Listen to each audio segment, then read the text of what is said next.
जी नमस्ते, मैं हूं गौरंग पंडा। मेरा और आपका चैनल ह्यूमन प्लैनेट्स पे आप लोगों का स्वागत करता हूं। जय जगन्नाथ के साथ आज एक नए वीडियो के आपके सामने शेयर करता हूं और उसके साथ मेरा कुछ नॉलेज को भी शेयर करता हूं। आज देखें, मेष लग्न हर महीने का संक्रांति से संक्रांति तक हर महीने में 12, 13, 14, 15 के अंदर अंदर संक्रांति आ जाता है। उसी हिसाब से वही हर महीने का आधा से दूसरा महीने का अध्याय तक का मेरा इस तरह का वीडियो है और आप लोगों से मैं बहुत आभारी हूँ। आपका कमेंट्स, आपका जो सुझाव, आपका जो सजेशंस, ताकि मैं बेहतर ढंग से कुछ इम्प्लीमेंट कर सकूं मेरा नॉलेज को। आपका हर सवाल को मैं वीडियो के माध्यम में कोशिश करता हूं सॉल्व करने के लिए। फिर भी कहीं कोई गलती त्रुटि रह जाता है तो आप मुझे डायरेक्टली कमेंट करके बता सकते हैं। ये चंद्रमा के हिसाब से मत देखा कीजिएगा। जहां पर एक लिखा हुआ है या ASC आस्क 1 नंबर, वो लग्न होता है। चंद्रमा कहीं पर होगा तब तो वो राशि के हिसाब से माना जाएगा। ये आपका मेष लग्न है। 16 जून 6:17 ये दिल्ली का टाइम मैंने लिया है। उसी हिसाब से मंथली जो प्लैनेटरी पोजीशन से मैं उसी को लिया और एग्जैक्टली राइट 15 डेज के बाद, 15 दिन के बाद 1 जुलाई 2021 6:20 वही दिल्ली का टाइम मैंने लिया है। ये 15 दिन के अंतर में प्लैनेटरी पोजीशंस जो चेंजेस होता है उसी को मैं इसमें कुछ मार्किंग दिया है। लग्नाधिपति मंगल एक एक्टिवेटेड, एक सेनापति के तौर पे एक प्लैनेट। मेष लग्न लेजीनेस नहीं है जिंदगी में, हमेशा एक्टिव, रात हो चाहे दिन हो, चाहे बारिश हो चाहे ठंड हो चाहे बर्फ पड़ो, कुछ भी हो कोई प्रॉब्लम नहीं पड़ेगा।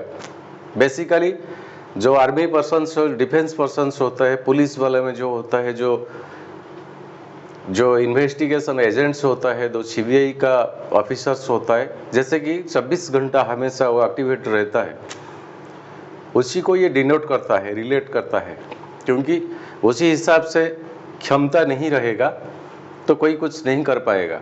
और मंगल का वही नेचर है।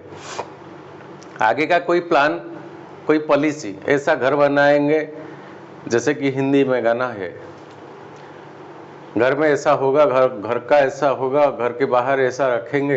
ये प्लान एंड पॉलिसी नहीं है, मंगल का नेचर में नहीं है। Come and do immediately. कल का काम आज करो और आज का काम अभी के लिए। ये मंगल का रूटीनाइज्ड नेचर है और ये आपका लग्न का अधिपति है। अभी मंगल आपका 4th हाउस को ट्रांजिट करता है। यहाँ मंगल का स्थान नीचस्थ होता है और दुर्बल होता है।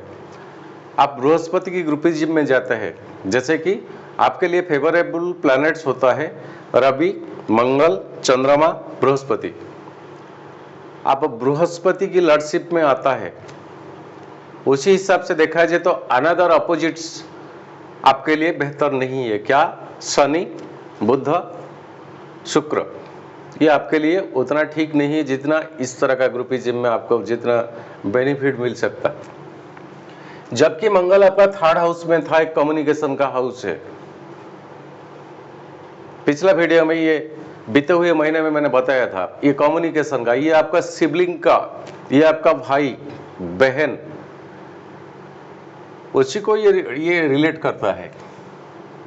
अनदर साइड जब फास्ट कम फास्ट बेसिस से आपके पास आता है, कौन आता है? कहीं कुछ प्रॉब्लम होगा तो फायर ब्रिगेड वाला, एम्बुलेंस वाला, जैसे कि वो पहले आ जाता है। मतलब उनके लिए रास्ता कंप्लीट ओपनली होता है, जहां की खूब कम समय में आपके पास पहुंच सकते हैं। वही था आपका कम्युनिकेशन का हाउस पिछले महीने में। कहीं अगर आपका कुछ प्रॉब्लम है, एग्जैक्टली भाई बहन सिबलिंग ऐसा नहीं है, आपके लिए सिस्टम ऐसा है, कहीं प्रॉब्लम पड़े तो आपके पास उसी हिसाब से बेहतर ढंग से 2000 फास्ट कम फास्ट बेसिस वो आपके पास आ जाएंगे। ये बीते महीने में आपके लिए रिजल्ट था, वही कम्युनिकेशन का हाउस था और वो हाउस से मंगल अभी नीचस्थ और एक दुर्बल पोजीशन को जाता है और जो कि शनि का 7th फोकस में अफेक्टेड होकर पड़ा है।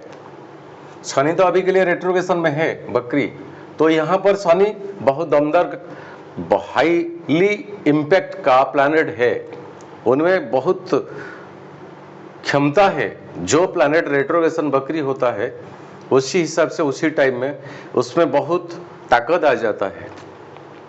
ये तो शनि का खुद का घर है और इसी 7वां पोजीशन में आपका लग्नाधिपति शनि की दृष्टि में होता है। और ये केतु की 9th एस्पेक्टेशन में आपका मंगल भी आता है। केतु 8वां पोजीशन में है, केतु जहां पर रहता है उसी हिसाब से वो रिजल्ट देता है। ये मंगल का घर है, ये वृश्चिक का साइन का घर है, मंगल उसका अधिपति लॉर्ड है और केतु यहाँ पर पोजिटेड है। So in this regard Ketu will give such type of results equivalent with Mars. और ये केतु बुध की नक्षत्र में है अभी, तो लगभग सा बीते महीने में जिस तरह का रिजल्ट था, आपका लग्नाधिपति मेन जो विटल प्लैनेट होता है लग्न लड़, वो आपका नीचस्थ हो गया। और यहां पर मंगल देखता है ये 7वां पोजीशन को, 1 2 3 और 4, ये स्पाउस का कारक माना जाता है। आपका पार्टनरशिप का बिजनेस जैसा होता है। आपका ऑफिस में जो आप लोगों का कंटेम्परेरीज लोग होते हैं, जो आपका समसामयिक पर्सन्स होता है, दफ्तर में जो कि आपके पास उठते बैठते हैं, उन्हीं से बस एक बैलेंस मेंटेन करके रखिएगा। छोटा मोटा बात को लेकर कहीं कुछ बड़ा भी हो सकता है, बॉस के साथ कुछ ऐसा बात ना करें जैसे कि उन्हें ना पसंद आए। और कंप्लीटली स्पाउस के साथ कोई छोटे मोटे बात को लेकर झगड़ा भी हो सकता है, तो थटक मजाक इस तरह का बात कम से कम आप 15 जून के बाद 15 जुलाई तक कसस रहिएगा। मंगल ने नीचस्थ है, बार बार मैं यही बता रहा हूं। सेकंड लॉर्ड आपका शुक्र, जो शुक्र के अभी थे वही 3 नंबर में कम्युनिकेशन हाउस में रवि के साथ कंब्यूस्टस्थ होकर बैठा है। और शुक्र बृहस्पति की नक्षत्र में है। ये दोनों गुरु आ गए, एक तो देवगुरु और एक राक्षसों का गुरु दैत्य गुरु। तो आपस में एक प्लैनेट दूसरा प्लैनेट का नक्षत्र रिलेट करता है। तो इस शुक्र का 7वां पोजीशन आपको 9th हाउस को देखता है, भाग्य का स्थान। बृहस्पति की नक्षत्र रिलेट करता है और शुक्र बृहस्पति की हाउस को देखता है। तो पिता से उनके शारीरिक तौर पे कहीं कुछ प्रॉब्लम है, जैसे कि डॉक्टर का कंसल्टेशन होता है तो होता रहना चाहिए, कंटिन्यू कीजिए। कहीं भी कुछ प्रॉब्लम होगा डॉक्टर कंसल्टेशन में कभी भी देर मत किया कीजिएगा। और ये सेकंड हाउस में अभी बुध एंड राहु पॉजिटेड है, दोनों मिलके। बुध आपका रेट्रोगेशन में है तो वृषभ राशि में 23 जून तक रहेगा। ये बुध आपका अभी यहाँ से रेट्रोगेशन का पोजीशन में है, ये 23 जून तक रहेगा। बुध आपका 3rd लॉर्ड है एंड 6th लॉर्ड है। जैसे कि ये सिबलिंग मैंने बताया अभी कि आपके लिए जो कम्युनिकेशन का स्किल है, जो फास्ट कम फास्ट बेसिस पे जो आपको जितना हेल्प चाहिए, हेल्प करने वाले सामने आ जाता है बिना बुलाए, मगर यहाँ वो नहीं है। यहाँ युद्ध वार के लिए ललकार का जगह है और सचमुच यहाँ पर वार ही होता है ये 6th प्लेस में। और ये शुक्र का जगह है, जो शुक्र की रवि के साथ अभी कम्युनिकेशन पोजीशन में बैठा हुआ है, बृहस्पति की नजरों में 5वां दृष्टि में।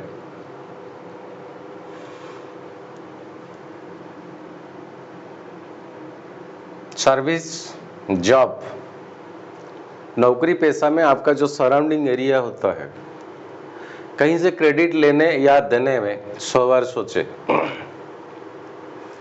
क्रेडिट लेने या देने 100 बार सोचे। और अगर इसी पोजीशन में सैलरी ब्रेकेज भी हो सकता है, कहीं कोई ऑफिस का त्रुटि को लेकर, कहीं कुछ ऑफिस का उनका प्रॉब्लम की वजह से आपका सैलरी पर इम्पैक्ट आ सकता है। काम तो आपने किया होगा, फिर भी इस तरह का नौबत आने को कुछ पॉइंट्स मिलता है आपको। और 11th में अभी बृहस्पति है। बृहस्पति 20 जून को आपका रेट्रोगेशन होने वाला है टिल 18 अक्टूबर। 11th में अभी बृहस्पति है, जब यहाँ पर रेट्रोगेशन हो जाएंगे तब वो पिछला घुर को ज्यादा देखेंगे। 10 नंबर को देखने भी कुछ प्रॉब्लम नहीं है आपका। 11th और 10th का रिलेट करता है, मगर शनि यहाँ पर होता है, ज्यादा स्पिरिचुअल बन जाएंगे आप। भगवान विश्वास जी, वही मंत्र, पूजा, मंदिर, इस तरह का रिलेट में आप ज्यादा आएंगे उसी टाइम में। शनि एक स्पिरिचुअल प्लैनेट है। बृहस्पति आ जाएंगे यहाँ रेट्रोगेशन पे, और राहु की नक्षत्र में है तो अभी एक चांडाल, ये देवगुरु बृहस्पति है और ये एक चांडाल राक्षस है। तो आपका जो डिवोशन की पीरियड में, पूजा की वक्त में, स्पिरिचुअली कंसंट्रेशन लगाने की वक्त में डिस्टर्बेंस तो आता ही रहेगा। मन थोड़ा चंचल प्रकृति का, कंस्टेंटिनेस नहीं रहेगा। तो सभी काम में आप मन को इम्प्लीमेंट बस कीजिए कंस्टेंटिनेस पर। दोबारा सोचिए क्या करना है। मैं आपको नर्वस नहीं करता हूँ, क्योंकि जस्ट आपके लिए जो मई जून का जो पीरियड था आप देख लीजिएगा। मेष लग्न कुछ अच्छा सा था, बेहतर ढंग से इसी महीने से पहले। जबकि 1 जुलाई हो जाएगा आपका, तो शुक्र आपका आ जाएंगे मंगल की साथ। मंगल तो यहाँ पहले से है नीचस्थ और दुर्बल, और शनि की फुल 7th फोकस में है, मगर शुक्र आ जाएंगे यहाँ यही 7th को। शुक्र आपके लिए उतना बेहतर नहीं है। उसी टाइम स्पाउस के साथ घर में ना झगड़ा, ना कुछ तानातनी। पहले से अगर कुछ डिस्टर्बेंस हुआ है तो वो बढ़ सकता है।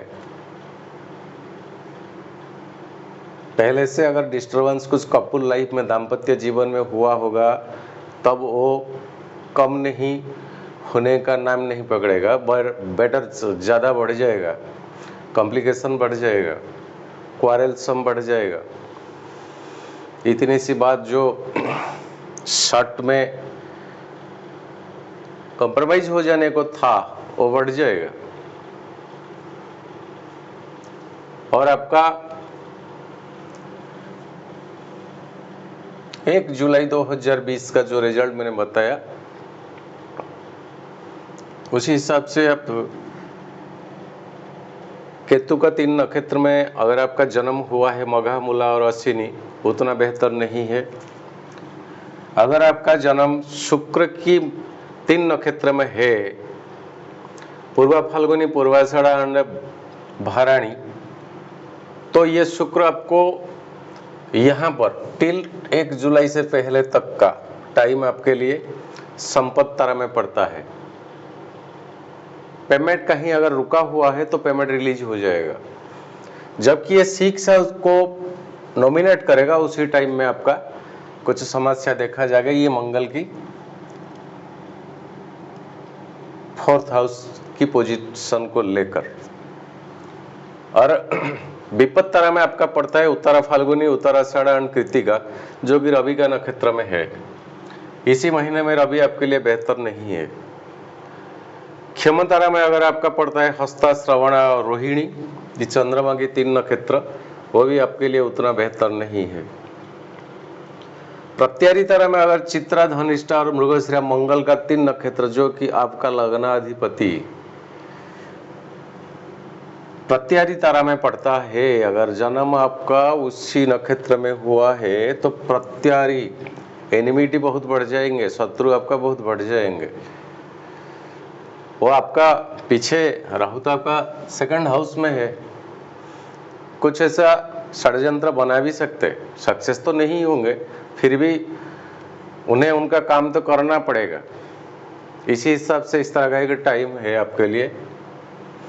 और राहु का 3 नक्षत्र में स्वाति, शतभिषा और आद्रा तीनों नक्षत्र में अगर जन्म हुआ है, आपका जन्म नक्षत्र राहु की 3 नक्षत्र में है, रुका हुआ काम में हाथ लगाइए, ये काम हो जाएगा। और छल कपट से होगा, बैक डोर से होगा, फ्रंट डोर में नहीं होगा। सेकंड हाउस में राहु है बुध के साथ, दिमाग तो मिल जाएगा आपको, मगर वो दिमाग बैक डोर में होगा, सेकंड डोर में होगा, जेन्युइन तरीका में नहीं होगा। और ये सेकंड हाउस आपके लिए मारक का पोजीशन है। जुबान पे ताला लगाइए। सेकंड हाउस का वाणी जहां पर है मरकुरी अभी रेट्रोगेशन और राहु के साथ होता है, जो बात को लेकर आपका सराउंडिंग एरिया आपसे खफा ना हो जाए।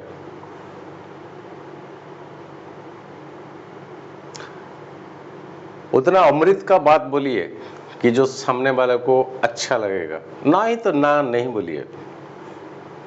जरूरत नहीं है किसी दोनों में कोई टकराव में तीसरा बन के मत जाइए, ये आपके लिए रिटर्न कुछ दूसरा होकर आएगा। सोच समझ के बात किया कीजिएगा, क्योंकि सेकंड हाउस में भी राहु बुध की साथ में है। खाने पीने के मामले में जरा कॉशियस मेंटेन कीजिएगा, क्योंकि सेकंड हाउस इनपुट का होता है।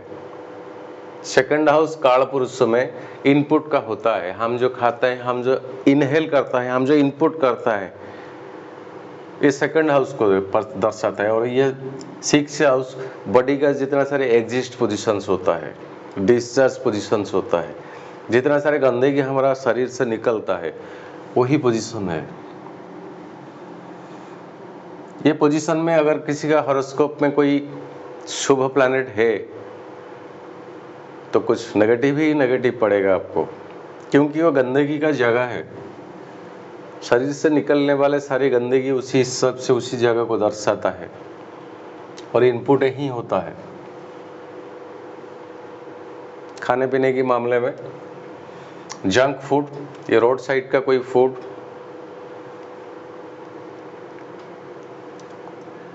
और